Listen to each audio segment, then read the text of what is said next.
araw sa lahat. Guys, dito po ako sa may Motor Star, dito po sa may Barangay Tagambos sa Taro sa Laguna.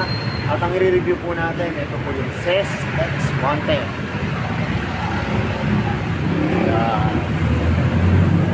Ang combination po ng kulay niya ay more white at red.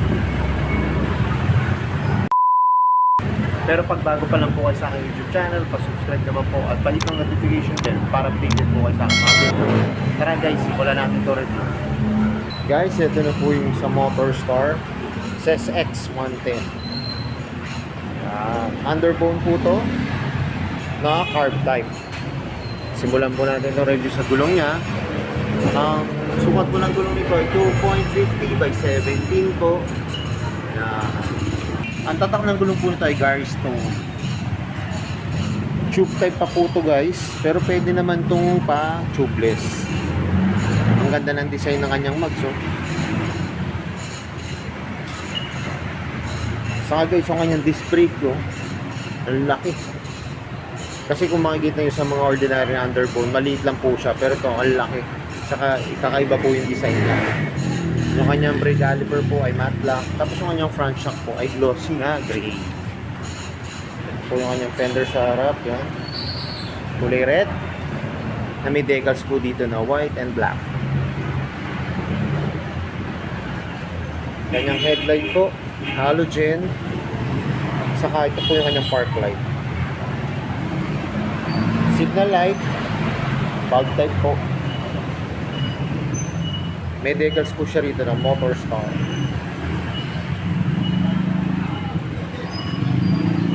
Sa likod na gulong naman po, ang sukat niya ay 2.75 by 17. Drum brake po siya. Saka guys, ang mags po nito glossy na black. Yan. Kaya ang ganda ng tignan po. Guys, ang kanyang air shock, oh, Taka Sago. Yan. Branded po. Ang kulay niya naman po ay gray. Tapos ito po yung kanyang muffler. Ayan, ang ganda po. Chrome plated po yung kanyang heat guard na may ano dito. Pero kulay black po. Ayan, chrome din po. Na chrome plated po. Pero ang kanyang pintura po ay black. Tapakan ng angkasan. Ayan. Lambot po. Saka maganda may rubber po. Saka yun, may sarili siyang bracket na nakakabit po dito sa muffler. Kanyang taillight po, yung bulb type, pati po yung kanyang magkabilang signal light. Fender niya sa likod yan. Ganda po ng design, kakaiba siya, oh. Saka iwas talsik ng putik po yan. Maano siya, mahaba po.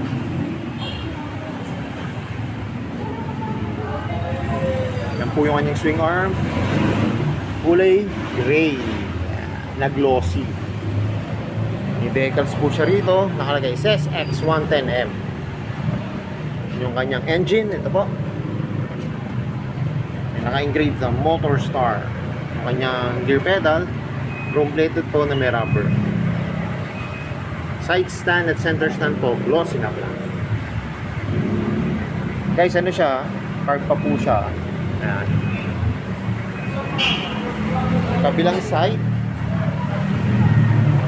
po yung kanyang kickstart, yan, chrome plated. Brake pedal po ay chrome plated.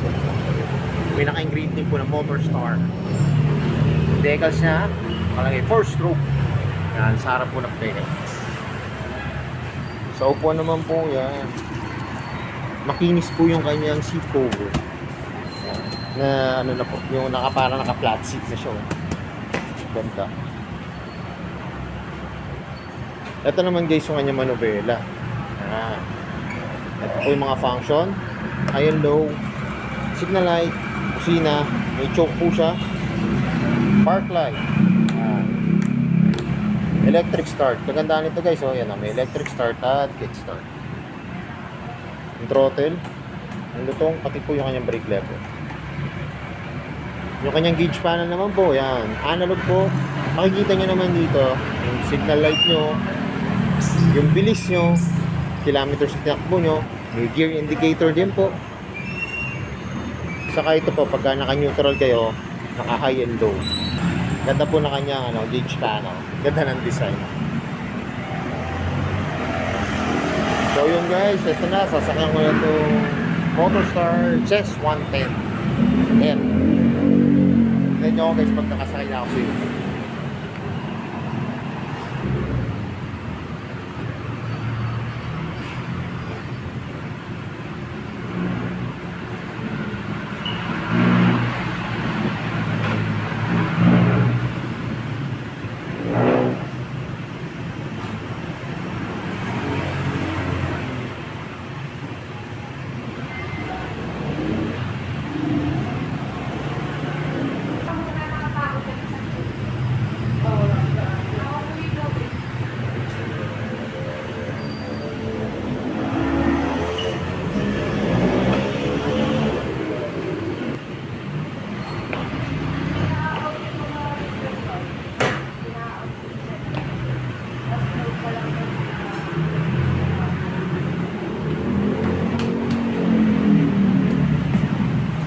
Guys, kanina nakita nyo ako, nakasakay na po ako sa unit. Komportable po siya. Mababa lang po, malambot po yung upuan. Parang sa akin lang po guys, ito lang po yung naramdaman ko parang ano niya. Ewan ko parang, siguro para sa akin lang po. Parang, kasi po pag nakatapa ako dito sa footrest niya, parang ano po dito, nakatama to sa binte.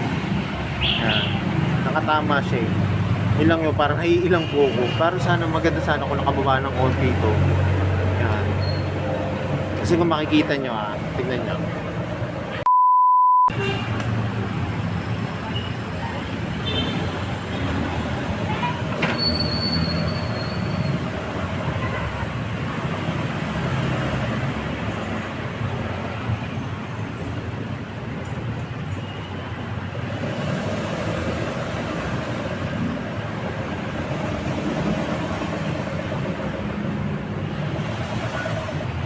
Yun guys, kung mapapansin nyo kanina, parang ano kasi siya, yung nakasagapal pa sa bindi natin.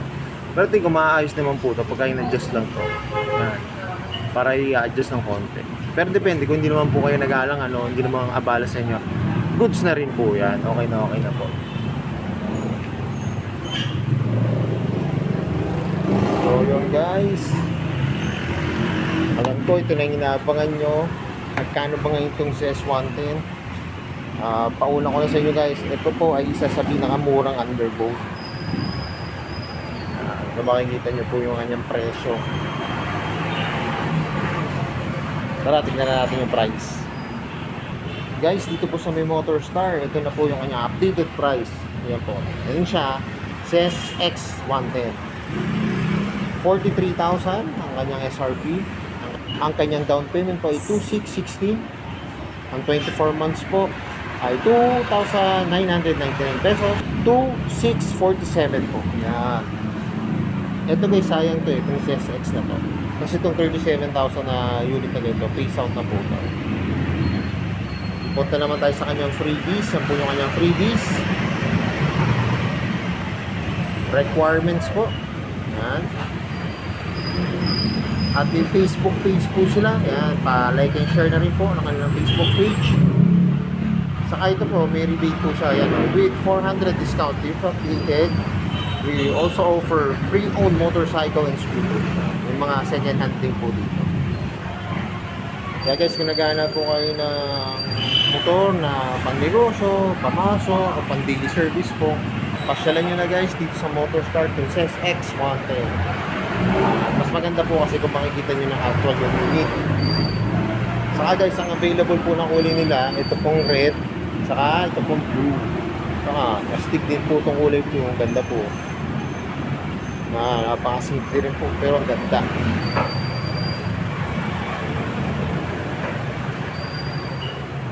So yun guys, hanggang dito na lang. Kung bago lang po kayo sa aking YouTube channel, subscribe naman po at pahit ang notification bell para updated po kayo sa aking mga videos. Salamat nga po pala dito sa may Motorstar, dito po sa may Barangay Tagapos ng Rosa, Laguna, at na-review ko po yung mga motor. Available po yung Legend. So, at gaya na lagi po sinasabi, tingnan po palagi, ride safe always and God bless po. Palike and share na rin po ng aking mga videos. At lagi natin tatandaan, mahal tayo ng Diyos. Bye-bye!